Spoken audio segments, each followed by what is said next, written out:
नमस्कार, मैं हूं नेहा आनंद। कई बार जी बिजनेस के मैनेजिंग एडिटर अनिल सिंघवी आपको कई मौकों पर बोलते हैं कि एसआईपी के जरिए आप बाजार में निवेश कीजिए, लेकिन इसके बाद अगला सवाल मन में ये आता है, भाई निवेश तो कर ले लेकिन कहाँ करें, कौन से फंड में एसआईपी करनी है।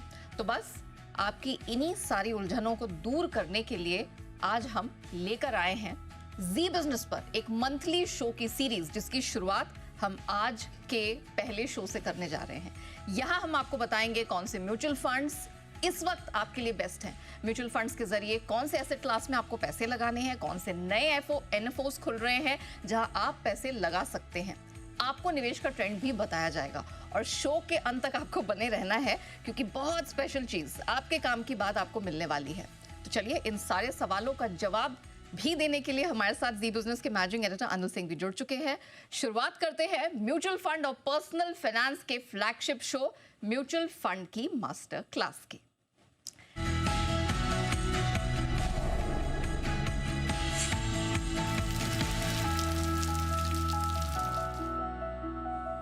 सो वेलकम टू द शो। हमारे पास लंबी चौड़ी लिस्ट है, इसको लेके हमने बहुत सारे शोज भी किए, लेकिन सबसे पहले मैं जानना चाहूंगी, ये जो बड़ा फ्लैगशिप शो कर रहे हैं, ये क्यों कर रहे हैं?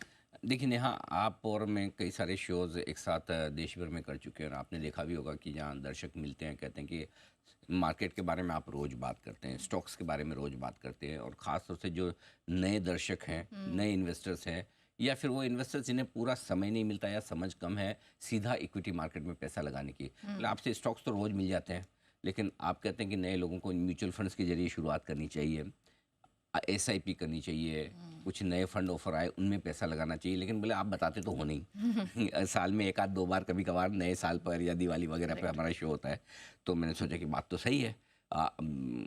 इसीलिए हमने सोचा कि एक नया ऐसा शो शुरू किया जाए जो हमारे म्यूचुअल फंड इन्वेस्टर्स के सबसे ज़्यादा काम का हो, कि भाई अगर आपकी एसआईपी चल रही है तो कम ज़्यादा करनी है या नहीं। अगर कोई इस महीने, चूंकि हम अभी मंथली शो कर रही हैं, हर महीने एक शो होगा, 10 से 15 तारीख के बीच में हमारा करने का इरादा है। कौन सा ऐसा फंड है इस महीने के लिए जो सबसे बेस्ट हो सकता है, जिसमें पैसा लगाया जाए और क्यों। एनएफओज बहुत आते हैं, तो हमारे दर्शक समझना चाहते हैं कि कौन सा एनएफओ बेस्ट है, कहाँ इस वक्त की थीम अच्छी हो सकती है। तो ये सारे, और एक्टिव पैसिव फंड्स अलग अलग हैं। तो हमने सोचा कि क्यों ना एक ऐसा शो किया जाए जिसमें म्यूचुअल फंड इंडस्ट्री के सारे ट्रेंड्स, फ्लोज, पर्सनल फाइनेंस से जुड़ी आपकी काम की बात, और साथ ही साथ सीधे तौर पर जिन लोगों को निवेश करना है उनके लिए बेस्ट फंड कौन से हो सकते हैं, इस सब का समावेश हमने इस शो में किया। तो ये सब कुछ आपको हर महीने इस आधे घंटे के शो में मिलेगा। और सर, क्योंकि आप बोलते रहते हैं, इस वजह से हमने देखा एसआईपी के माध्यम से लोग पैसे भी लगा रहे हो और वो डेटा में रिफ्लेक्टेड है, जो कि हम हर महीने दिखाते हैं। तो सर, इस बार जो सितंबर का एसआईपी का आंकड़ा है सर, वो जरा बता दीजिए। अब तक का लाइफ टाइम हाई है मंथली कलेक्शन, और लगभग 24,500 करोड़ आया है। पिछले महीने के मुकाबले में 1000 करोड़ ज़्यादा, 23,500 से 24,500 करोड़ पहुंचा है। अगस्त में ये आंकड़ा 1000 करोड़ कम था इससे। सितंबर के महीने में ज़्यादा इंपॉर्टेंट नेहा बात जो है, वो 66 लाख नई एसआईपी जुड़ी है। ये बड़ी चीज़ है। नंबर ऑफ एसआईपी कितनी जुड़ रही है, ये इन्वेस्टमेंट कल्चर किस तरह से बढ़ रहा है वो बताता। तो इतनी ज़्यादा एसआईपी जुड़ना ये अपने आप में बड़ी बात है। दूसरी बात, एसआईपी का जो एयूएम है वो लगभग 14.25 लाख करोड़ के आसपास हो चुका है। और ये है ना, एसआईपी के जो इन्वेस्टर्स हैं ना, आमतौर पर डिसिप्लिन इन्वेस्टर्स हैं। जैसे बाकी इन्वेस्टर्स हैं ना, 90% इन्वेस्टर्स होंगे जो ढीले ढाले से हैं, डर जाएंगे मार्केट गिरते हैं।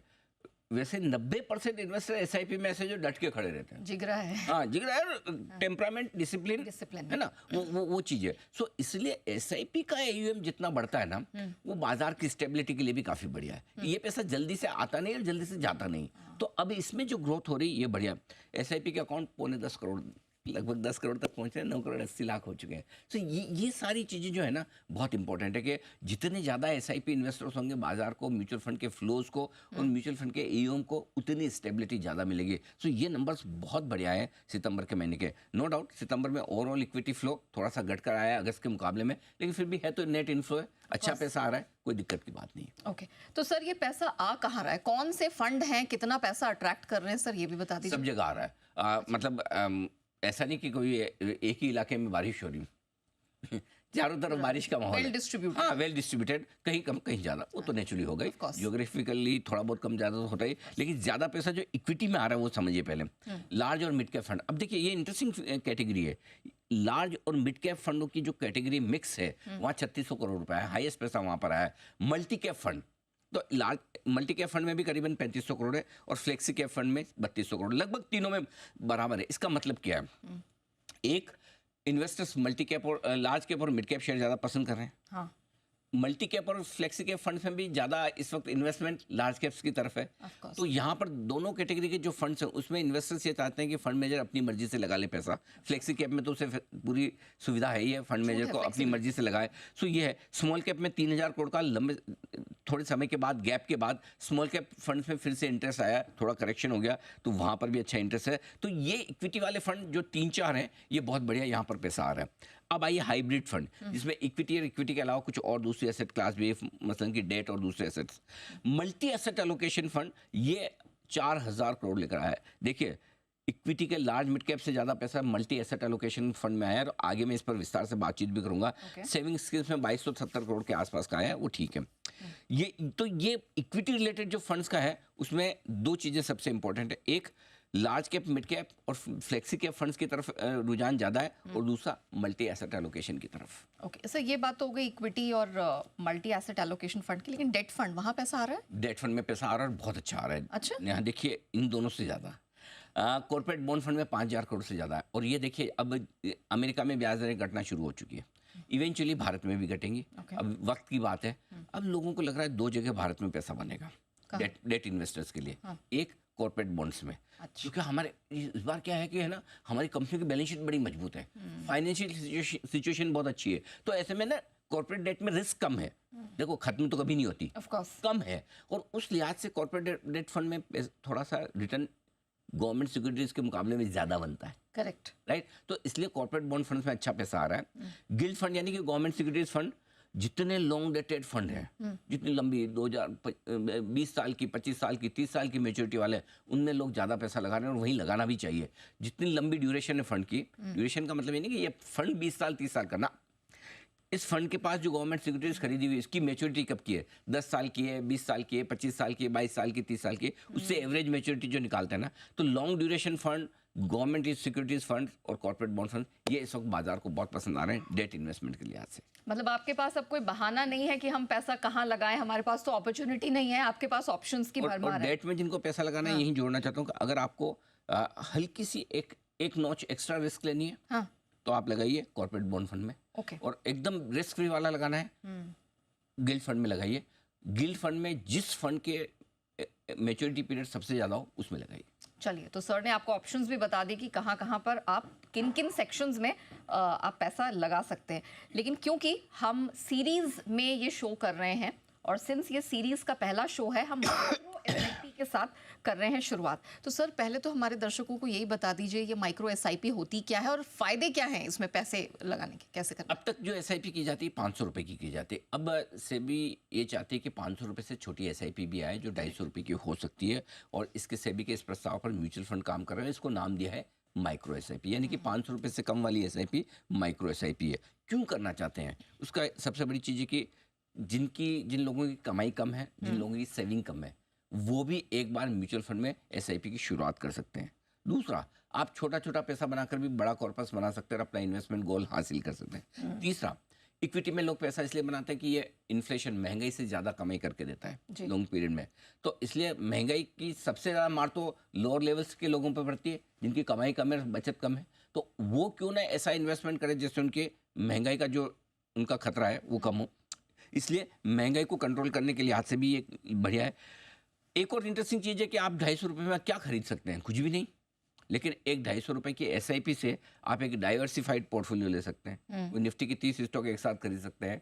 आप एक 50-60 शेयरों का एक डाइवर्सिफाइड म्यूचुअल फंड या फ्लेक्सी के फंड में एसआईपी कर सकते हैं। तो आपका डाइवर्सिफिकेशन हो जाता है। और सबसे बड़ी बात, जिनके पास पैसा कम होता है उन्हें समझ कम होती है आमतौर पर, और वो लालच में फंसते हैं, तो फिर पोंजी स्कीम या रिस्की इन्वेस्टमेंट्स में चले जाते हैं। वहाँ उनके पैसे सारे डूब जाते हैं, सट्टेबाजी में चले जाते हैं, कोई गेम वेम खेलते हैं। तो इसलिए ये बहुत बढ़िया है कि उन लोगों को इन्वेस्टमेंट के दायरे में लाया जाए और उनकी एसआईपी शुरू की जाए।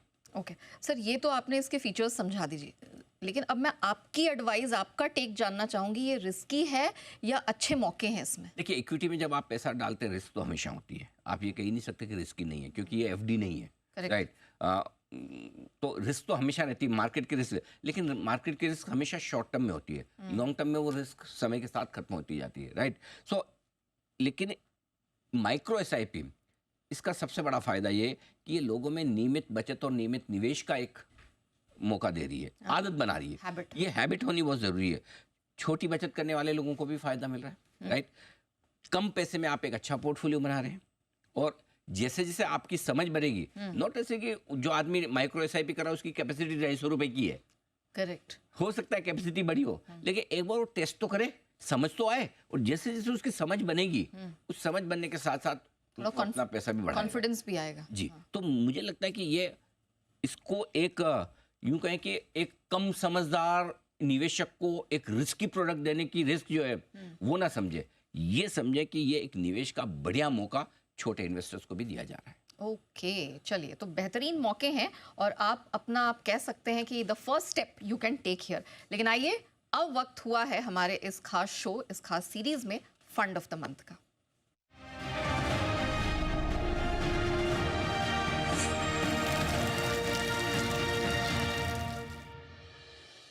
तो सर, अब हमारे सारे दर्शक जानना चाहते हैं फंड ऑफ द मंथ। अब उसका श्री गणेश कर लेते हैं। बिल्कुल। फेस्टिव मंथ से तो कौन सा है? मल्टी एसेट एलोकेशन फंड, जैसा कि इस फंड के नाम से बहुत क्लियर कर समझ आता है, मल्टी एसेट यानी एक से ज़्यादा एसेट क्लास में पैसा लगाता है। एसेट क्लास मतलब क्या?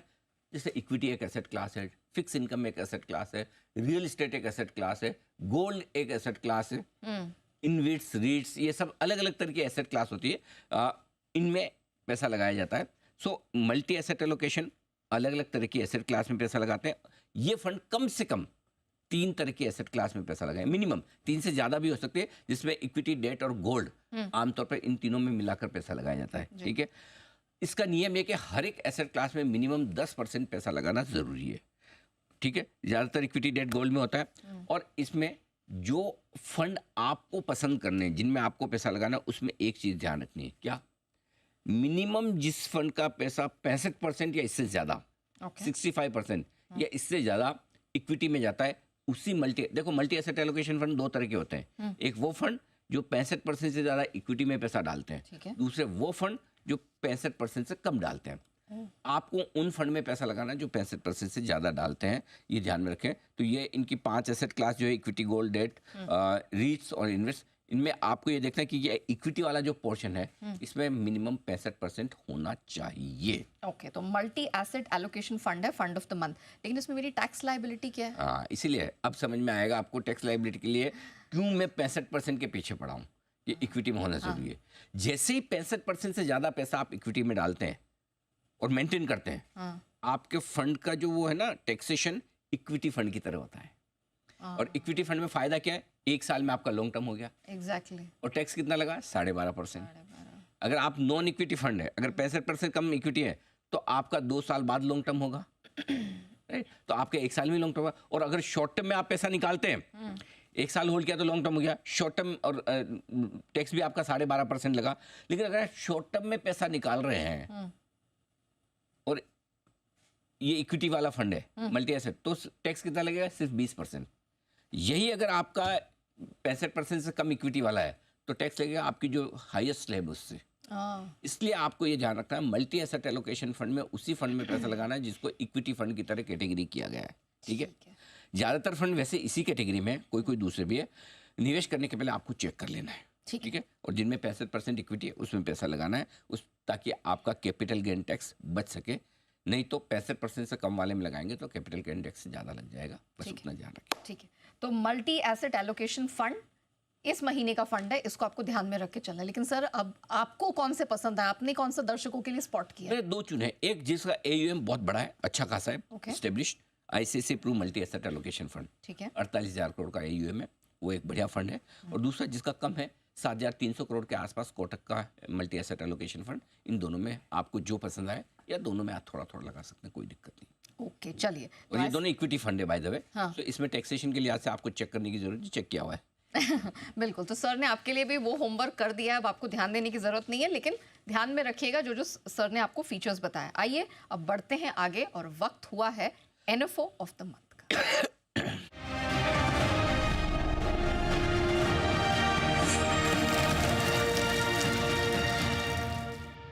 तो सर आपने कहा था एनएफओस भी बहुत सारे आ रहे हैं, इस महीने कौन सा एनएफओ स्पॉट किया है? इस महीने हमने एक नया सेक्टर थीम वाला फंड चुना है एनएफओ के लिहाज से, हाँ। Kotak MNC fund. ओके। ये कोटक म्यूचुअल फंड का एक नई स्कीम आई हुई है।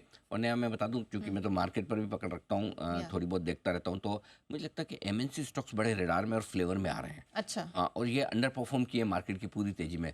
तो अब काफ़ी कंपनियां ऐसी है, एमएनसी कंपनियां, जिनके शेयर अब बड़े इंटरेस्ट में आते हुए दिख रहे हैं। इस एनएफओ में आप पैसा लगा सकते हैं। ये ओपन एंडेड एक्टिव फंड है, यानी कि फंड मैनेजर अपनी पसंद से स्टॉक खरीदता बेचता है। अच्छा। 21 अक्टूबर को ये बंद होने जा रहा है। इसको सेक्टोरल और थीमेटिक फंड की कैटेगरी में रखा गया है। 100 रुपये से आप निवेश कर सकते हैं। तो इसका जो बेंच मार्किंग है निफ्टी एमएनसी इंडेक्स के सामने किया गया है, और इसमें मिनिमम 80% पैसा जो होगा वो इक्विटी में लगेगा, ये मान के चलें आप। ठीक है, तो ये आपका NFO of the month Kotak MNC fund. क्योंकि बहुत लोगों को होता है ना, मुझे एनएफओ में लगूंगा 10 रुपये में मिलती है यूनिट्स, महंगी खरीदने में वो इंटरेस्ट नहीं होता।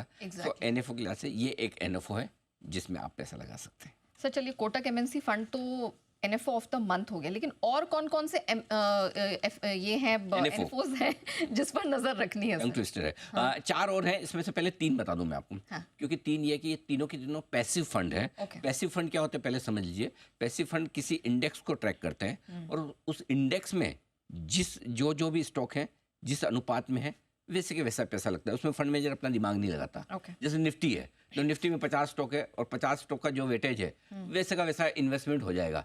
उसमें फंड फीस भी बहुत कम लेता है, नहीं के बराबर, क्योंकि उसको कुछ करना नहीं है, खाली आपका पैसा है इसी प्रोपोर्शन में लगा देना है। ठीक है। तो इसे पैसिव फंड कहते हैं। 3 पैसिव फंड है। पहला Tata Nifty capital market index fund. आपको याद होगा कैपिटल मार्केट से रिलेटेड स्टॉक्स पर हम बहुत बुलिश है। एग्जैक्टली। मार्केट इंफ्रास्ट्रक्चर स्टॉक्स जिन्हें मैं कहता हूँ, टाटा का ये एक अच्छा फंड आया। ये पैसिव फंड है। 21 अक्टूबर को ये भी बंद होगा। इसमें मिनिमम 5,000 रुपये के निवेश से आप शुरुआत कर सकते हैं, और इसका जो बेंचमार्क है निफ्टी कैपिटल मार्केट इंडेक्स जो बनाया हुआ है, उसके बेंचमार्क के सामने ये Tata Nifty capital market index fund है। और इसमें मिनिमम 95% पैसा तो इसी इंडेक्स के प्रोपोर्शन में जाएगा। 5% वो लिक्विडिटी के लिहाज से थोड़ा अपने हाथ में रखते हैं। ये आपके लिए हो गया। ठीक है। दूसरा जो आपके लिए इसमें होगा जो फंड है, वो मैं आपको बता दूं, ये है Mirae asset Nifty 50 index fund. Okay.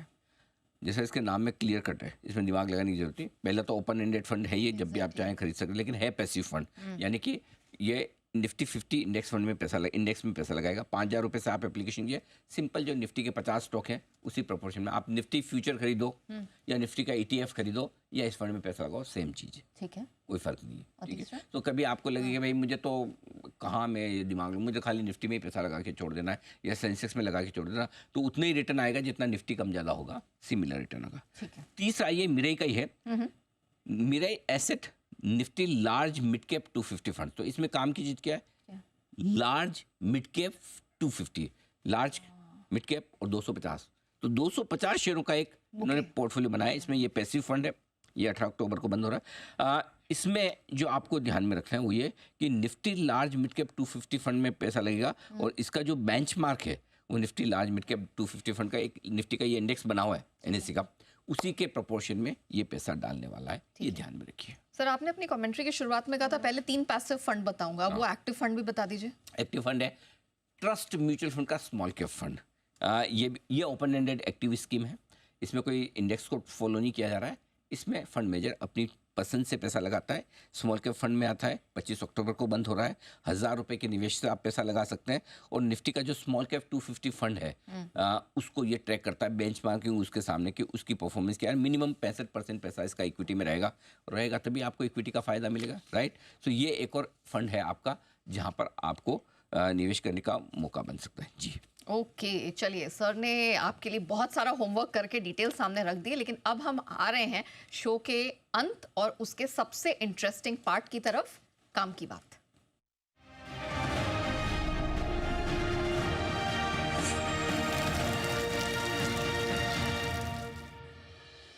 Sir कभी भी स्पेशल शो मैं आपके साथ करती हूँ तो मैं आपकी वर्ड ऑफ एडवाइस ज़रूर लेती हूँ, और हमारे दर्शक भी डिजर्व करते हैं, त्योहारी सीजन है, तो आपकी इस शो के लिए कौन सी काम की बात है? एक चीज़ बताओ, आप शॉपिंग करने का तो नेचुरली आप बड़ी इंटरेस्ट रखती होंगी सभी की तरह। तो शॉपिंग करते वक्त वैसे तो मज़ा आता है, हाँ। लेकिन पैसे देते वक्त दिल भी दुखता है ना? बहुत दुखता है। इसमें ज़्यादा दुखता है जब आप नोट ऐसे गिन के देती हैं तब, या ऐसे क्रेडिट UPI से पे कर दिया है क्रेडिट कार्ड से। वो तो अब तो कैश पैसे, हाँ पैसे गिन के देते वक्त है ना, इतने सारे गिनने हो तो थोड़ा निकल रहे हैं, हाँ निकल रहे हैं ना, वो फील आती है ना। एक कार्ड में ऐसे बटन क्लिक किया तो नहीं आती है ना, ज्यादा पता नहीं चलता। ज़्यादा पता नहीं चलता, दर्द नहीं होता। सो आजकल क्या क्रेडिट कार्ड की आदत पड़ गई, डिजिटल पेमेंट्स की आदत पड़ गई, तो नोट गिन के देते नहीं तो हमें पता ही नहीं चलता हमें कितना दर्द लेना चाहिए। सो हो ये रहा है कि फेस्टिव सीजन में लोग अनाप शनाप खरीदारी करते हैं, खर्चा करते हैं, करना भी चाहिए, ऐसा नहीं कि नहीं करना चाहिए, लेकिन क्रेडिट कार्ड का इस्तेमाल करे बगैर। क्यों? क्योंकि इसमें क्रेडिट कार्ड में क्या है, आप क्रेडिट कार्ड को सुविधा के लिए इस्तेमाल करो, ठीक है कि भाई मैं जा रहा हूँ शॉपिंग करने, कहाँ इतने पैसे लेके जाऊँगा, है ना। लेकिन लोग क्रेडिट कार्ड का इस्तेमाल ईएमआई के लिए कर रहे हैं, उधार लेने के लिए कर रहे हैं, रिवॉल्विंग क्रेडिट के लिए कर रहे हैं, मिनिमम पेमेंट के लिए कर रहे हैं। ये दिक्कत है। क्यों? क्रेडिट कार्ड की ईएमआई पर इंटरेस्ट रेट जो शुरू होती है वो 12.5% से होती है, ठीक है। कई सारे बैंक तो 15 से 18% तक की भी चार्ज कर लेते हैं। करेक्ट। अगर आपने टाइम से पेमेंट नहीं किया, लो जी 30 से 45% का तो इंटरेस्ट लग जाएगा, पेनल्टी लगेगी वो और अलग से। क्रेडिट कार्ड का फायदा क्या है? 50 दिन का आपको क्रेडिट का पीरियड मिलता है, तो 30 दिन का आपका बिलिंग साइकिल है, 20 दिन का ग्रेस पीरियड है, तो 50 दिन का आपको एक तरह से उधार मिल गया। Correct correct. लेकिन अगर आपने इस पीरियड में समय से पैसा नहीं दिया तो पहले तो ब्याज, पेनल्टी लेट फीस और आपका सिबिल स्कोर खराब हो जाएगा। दूसरा ये कि लोग कहते हैं कि भाई हम रिवॉल्विंग क्रेडिट ले, मिनिमम अमाउंट ड्यू होता है ना, कितना 5-10% जो भी होता है, उतना दे दिया, बाकी का उधार चलता रहे, लेकिन उस पर जो ब्याज की मार पड़ती है वो बहुत भारी पड़ती है। तो ये ध्यान रखिए कि समय पर पेमेंट ना होने पर इंटरेस्ट भी ज़्यादा लगेगा और पेनल्टी भी ज़बरदस्त लगेगी। ओके तो सर ये तो आपने बातें बता दी, ये सावधानियां भी यही है कि क्या मैं एकदम छोड़ दूं, नहीं करूं? ना ऐसा नहीं कि एकदम छोड़ दें, ऐसा नहीं है, बड़ा खर्चा न करें। अच्छा। क्रेडिट कार्ड को सुविधा के लिए इस्तेमाल करें, न कि उधार लेने के लिए। हाँ, भाई मैं कैश जेब में ठूस ठूस के न ले जाऊं ना। हाँ करेक्ट। कि मुझे खर्चा करना है कि उस नहीं, वक्त तो जो जरूरत है। हाँ, और दूसरा ये कि आपको 30 से 50 दिन की जो क्रेडिट पीरियड मिल रही है उसको एंजॉय करें। भले आप चाहे तो 30 दिन अपना पैसा लिक्विड फंड में डाल दें, ओवरनाइट फंड में डाल दें, उधर जो ब्याज आ रहा है वो एंजॉय करें, उसको दे दो, बाद में पेमेंट करें, तो वो आपकी सुविधा है, आपकी स्मार्टनेस है। उधार नहीं लेना है आपको, ठीक है। ईएमआई का ऑप्शन तो बिल्कुल भी ना लें, भूल के बिना। मिनिमम पेमेंट अमाउंट पेमेंट कर दूंगा और बाकी चलता रहेगा, ये गंदी आदत है, बंद करो इसको, ठीक है। ये बिल्कुल नहीं चलेगा। भारी भरकम ब्याज लगता, बहुत नुकसान होता है। ऐसे इन्वेस्ट करो 6% नहीं आता और इधर आप 18% ब्याज दे रहे हो, तो ये गलत है। इससे क्या सबसे बड़ी प्रॉब्लम क्या है नेहा, जी सर, आपकी उधार लेने की गंदी आदत की शुरुआत हो जाती है। फिर आपको लगता है पैसा मिल रहा है, इजीली मिल रहा है, आदमी उधार इजीली मिलता है तो लेता रहता है और फिर आदत बढ़ जाती है। सो ये आदत ही न लगने दे, ये ध्यान रखें। सुविधा के लिए क्रेडिट कार्ड का इस्तेमाल करें, न कि उधार लेने के लिए, अनाप शनाप खर्च के लिए ले, बिल्कुल भी नहीं। ये काम की बात इस फेस्टिव सीजन में जरूर नोट करके रखें। चलिए तो हमारी ये जो खास फ्लैगशिप प्रोग्राम है म्यूचुअल फंड की क्लासरूम, सर ने ना सिर्फ आपको ये बताया कि आपको कहाँ कहाँ किस फंड में किस एनएफओ में पैसा लगाना है, बल्कि आपको काम की बात भी बताई है। और इसको बिल्कुल आप कान खोल के सुन ले, समझ ले, सर कहते हैं ना घोट घोट के पी ले, तो बिल्कुल ध्यान में रखिए। Sir thank you so much इस फर्स्ट शो में हमारे साथ जुड़ने के लिए और दर्शकों को एक बेहतरीन तोहफा इस से मेरा अनुरोध है कि आप अपना फीडबैक भेजें, लिख के सोशल मीडिया पर, जहाँ भी ट्विटर पर, एक्स पर, फेसबुक, इंस्टा पे, और साथ ही ये बताएं कि अगर इस फंड में इस शो में आप कुछ और देखना सुनना चाहते हैं तो प्लीज़ बताएं, क्योंकि पहला एपिसोड है, हम और आपके जो सुझाव आएंगे उसको हम इनकॉर्पोरेट करने की कोशिश करेंगे। बिल्कुल। चलिए तो सर ने आपसे एडवाइस भी मांग ली है और बेझिझक होकर अपनी एडवाइस ज़रूर शेयर करिएगा, बताइएगा आपको ये पहला शो कैसा लगा। इसी के साथ हम शो को यहीं रैप अप करते हैं। थैंक यू सो मच, बने रहिए, ब्रेक के उस पार भी खबरों का सिलसिला जारी रहेगा।